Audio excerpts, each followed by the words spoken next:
I am Andrew Ryan, and I'm here to ask you a question. Is a man not entitled to the sweat of his brow?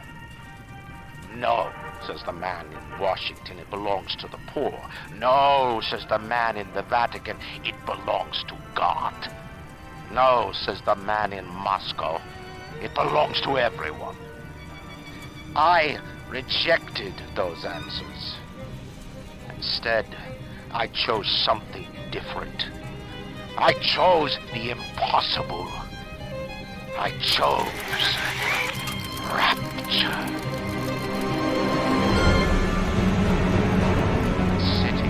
The artist would not fear the censor, where the scientist would not be bound by petty morality, where the great would not be constrained by the small. And with the sweat of your brow, rapture can become your city as well.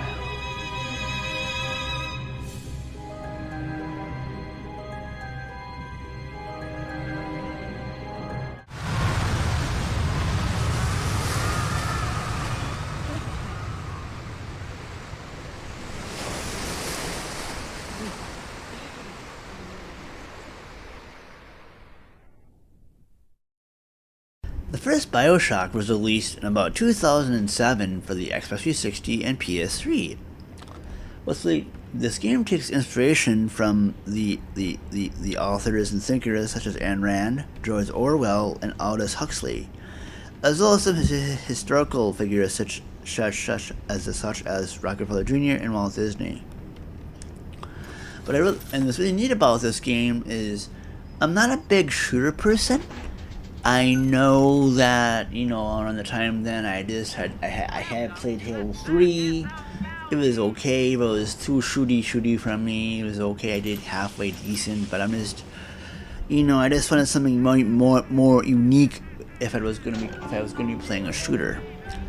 And what's nice about Bioshock is it actually is not just their weapons, you can shoot and all that stuff, but the introduction of plasmids, which are special powers you can also use, such as lightning or flames, or you can do fire like ice and freeze people, among other things. Well, most notably, you can make other people fight for you. It's really cool, and plus there are gene tonics where you can add special abilities to yourself. Like in this game, there's hacking, although not nearly as intuitive as the second game would be, but still fun to do. But you can lessen the time it takes, because in this game there's hacking where there's a certain amount of time. If you don't do it in a certain amount of time, you can fail the challenge. And as it goes on, those things that can raise alarms that you can make, and then these drones come attack you. It's like, oh my gosh. But as I says, you can hack pretty much all the things. Like if you see a drone that tries attacking these flying little drones, you can hack them and they can help you out. You can hack there's these gun chests. You can you can hack them, and it makes them for you. Really cool stuff. And there are auto hack tools too as well. You can get that makes the process much easier. You automatically bypass that, and boom. And the safes you can hack. You can get rewards too. It's cool. There's a lot of cool things that can be hacked in this game. It's kind of neat. And also, to get more abilities too as well. There's a morality thing where, the big things are the big daddies, where you can, if you kill the big daddy, you now have a moral choice, whether to, because each big daddy is followed by a little sister, and so when you dispatch of the big daddy, there's a choice either to harvest or kill the little sister to get more Adam, or save the little sister for less Adam but a better reward down the line. And actually, when I first played this game on the Xbox 360, that's where I had it on. I remember, to me, I'm like, I chose, I can get the reward right now. And Adam in the game is what gets it comes from this slug that somebody found that allows you to splice your genes and all of that. So it's kind of like a version of a stem cells that that I guess they found out in this game's world. Cool stuff. So you can choose to harvest the little sister and you get a lot of Adam right then, or if you save her, you get a little bit of Adam. But as I found out in subsequent playthroughs, including this one here, if you like 2 or 3 you save, you get they give you like a big bonus that basically would give you a lot more than if you just kill the little sister at once. So actually, to me personally, it's more worth my time to save them all, because you get more down the line, and I'm so good at this game anyway that I don't need it, because I can kind of balance the weapon usage and all that too pretty easily. Because I got this I use like my plasmids to augment my firearms and stuff I have. And plus also in this game, I don't need to see this too much, but there's also those power to the people things, work branches or something around the game. One of them should be featured in this review. If it isn't, my apologies, but it's in there, where you can upgrade your weapons. You can upgrade your weapons. So you can add, let's say, I think for this playthrough, for this one, I had a shotgun at the time, and I wanted the shotgun to have a much better damage per shot. So I did that, and it's also, but it's only a one-time use. The power to the people is a one-time per use. And then also I think as well, there's gene banks. You can swap out your plasmids and your skill abilities, that your gene tonics. Because as well as you upgrade you can also add, when you first begin the game, you don't have a whole lot of slots for your plasmids or tonics or upgrades, your upgrades using your gene tonics. But though, as you gather this garden, you can give yourself more health, more Eve, which powers your plasmids. You can, let's see here, you can, add more gene tonic slots for everything. So you can add more slots as you go. So in a way, yes, it's like an RPG per se as well, where you can always upgrade you can upgrade yourself as well, which is pretty cool for like a first-person shooter. It was, to me, I didn't really hear of this too much. I don't know, because the guy, the producer of this game, Ken Levine, he also made like the System Shock series, so maybe he took inspirations, he took things from that. But I don't know if he had those in his previous games. But to me, playing this game even back in 2007, going through it was really cool, because wow, I can like upgrade my abilities and stuff. It's just not a plain run the mill, just shoot. And the storyline behind this, and the storyline of this game, and the world building that it does is really cool. In fact, what happens in this game is kind of cool. Is this whole world, eventually they made 2 more sequels. They made Bioshock 2, which still takes place in Rapture, and Bioshock Infinite, which basically takes place in a whole different time period, in a whole different place. So, but even that's even connected to Rapture, but I won't get into that too much at this time. But it's really cool. I like how. But yeah, this is just a really fun game. I like playing this. This is a really good, game, and I'm happy. I wasn't a big shooter guy, but playing this game, it was really fun to do, and I really like playing this quite a lot. And I like too the little things in this game. Say you go into because this takes place in an underwater ruined city, per se. Let's say you go into some water, like you wade in some water. If you go into this pool, let's say, and you quickly turn back and you look down, you see like the waves of where you once were. You can see like where you were, because the water reacts, the environment reacts to how you are. Generally, if you shoot at a glass thing separating you from the environs, it's not gonna shatter, because that'd be too much for the game, and they want you to play the game, and that'd be too on the nose. You can't really. That'd be kind of like breaking the in-game engine of the game's rules. So sorry, you can't really do that. But anything in the game that won't be, you can, and even like going through like if you go into like let's say you see this. See this running thing of water running down. You can look into it, and you can go pass through it, and cool! It reacts pretty cool. And it's just those little things that are really neat, where these little environmental things you'd expect in the real world do happen in this game. So it's kind of neat. That's a nice little touch that they did that in this game as well. And also, I like the diaries that I as a player and you would find, because it's neat. Because when you first come into this ruined city, like what happened to this place, like what's the dealio? It's like what's the dealio? You know, the deal what happened here. And these diaries you find can kind of flesh out the game's story.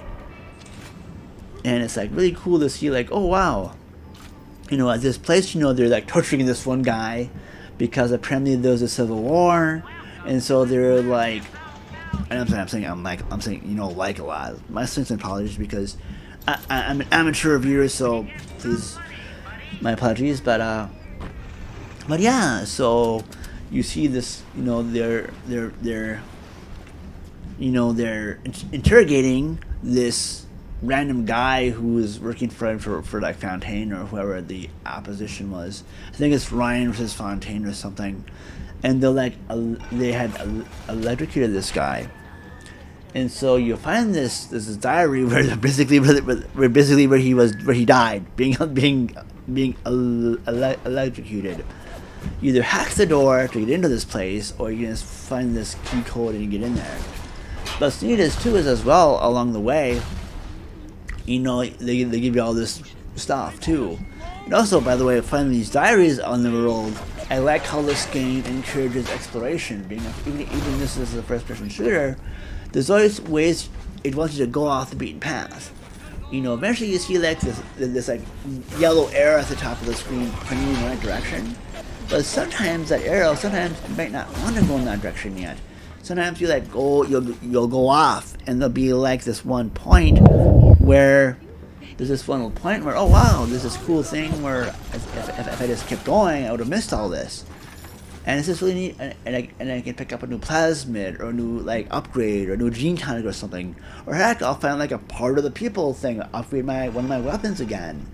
So it's cool that it encourages exploration, but that you wouldn't go otherwise. Really, really cool, nifty, nice touch. And I actually don't like giving a whole lot away when I do these reviews, but as the game goes on, it gets really insanely awesome, like plot-wise, story-wise.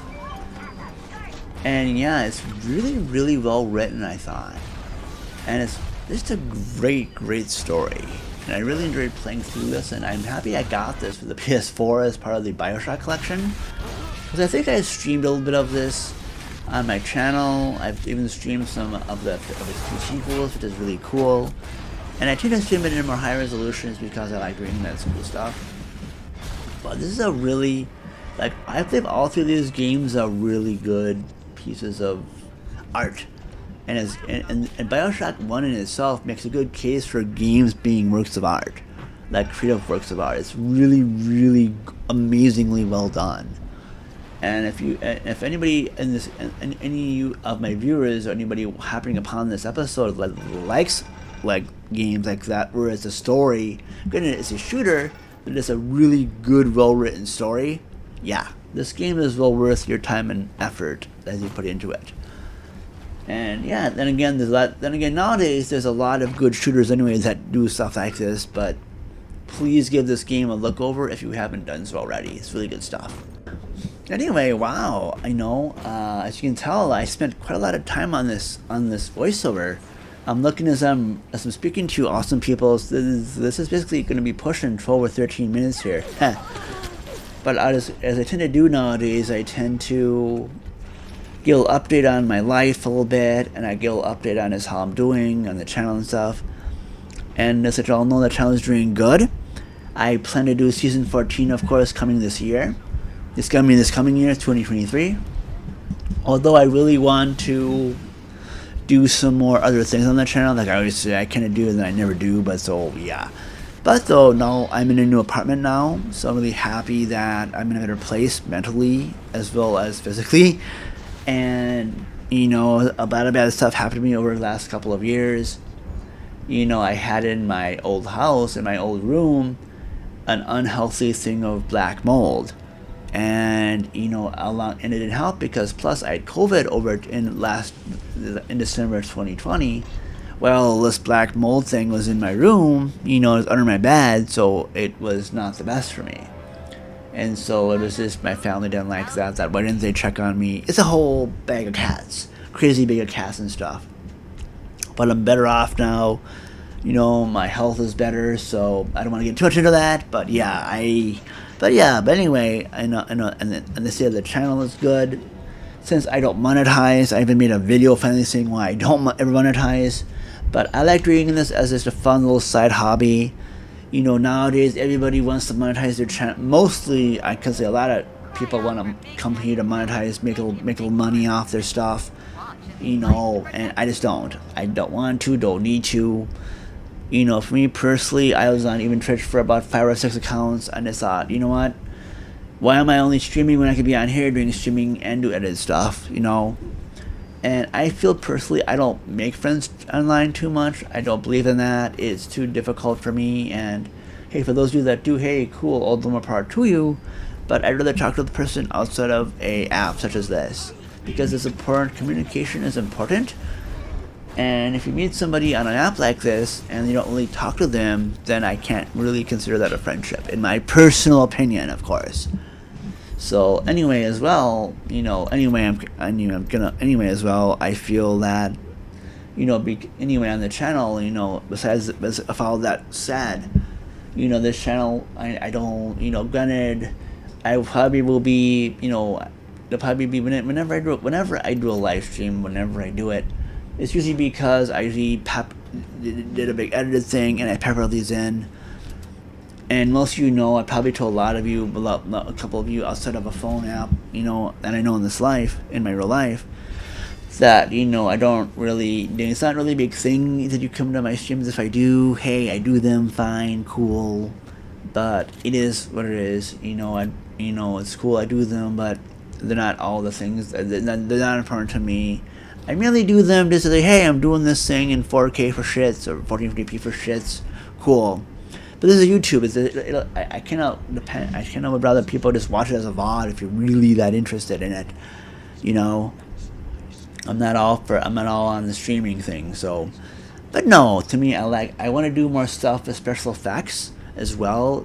I don't, you know, I when I first made this channel back in 2006, I wanted to do some special effects stuff. In fact, there was this really cool, like, you know, when I was learning FX Home, you know, I was on this, I was made aware of this cool effects software suite through FX Home, and they had these forums back in the day, and I saw this really cool video that's on YouTube floating around here called Art of the Saber, and I like how these random people were just having this cool lightsaber battle, and these people were like, you know, we're not professionals, we just did this because it was fun. And I feel YouTube can still be that. You know, nowadays, yes, a lot of corporation stuff, but actually, to me, yeah, so what? They're on here, so what? But because I personally don't make a profit on here, nowadays I don't even ask people to sub to me or anything like that. I just do my thing. But I like how I can just do my thing, and granted, there's a lot of people here that do this for some kind of monetization or revenue or something, all the more power to them. But I just like doing this because I like doing it. I don't want to be obligated to do something because somebody's oh, hey, you should do this and that. No, I disagree with that, and I do stuff because I want to do it, and I don't want to be at some random person telling me, oh, you should do this, you should do that. And if you disagree with me, oh, awesome! All the more proud to you, and probably watch somebody else who can cater to you, I guess, I suppose. But anyway, you know, that's just who I am, and you know, and I think, you know, and that is what it is. And anyway, you know, I plan to do other stuff on that channel, especially, you know, the special effects stuff and other things. But at the same time, I don't want to overdo my streams though either. I feel that, you know, I'm not a stream guy, and I want to focus more on my edited stuff, and usually we'll see how that goes. I always tend to reevaluate that thing when it comes to live streaming, because some people in my life always like it when I do those things, so we'll see. And also, I like doing the 8K uploading. That's been going well for me. I love doing 8K uploads. It's cool. But I think this episode and the previous episode will be back to 4K uploads just for now, just to make it easier, so it really uploads quicker and more speedier. So anyway, so yeah, like that. So for now, it's like that. And I have been popping in some 1440p 60 HLS live streams as well, which is what actually Twitch uses for its streaming protocol is HLS. So we'll see. I'm kind of always, doing that, and so we'll see. I'm always reevaluating what I'm doing on here. I love doing edited stuff. I like taking the time to do my edited stuff, and I feel if people take the time to watch those, awesome. All the more power to you. And yeah. Anyway, enough of me blabbering on here as I tend to do this. But anyway, I want to thank you all for taking your time to watch me and hear me speak and do speaky stuff. And I wish you all an amazing day and night whenever you see this. And have a wonderful new year full of kindness, happiness, love, and all the awesomeness in between. And as always, thank you for watching. And stay tuned for whatever I do next. Take care, everybody, and be kind. Bye now.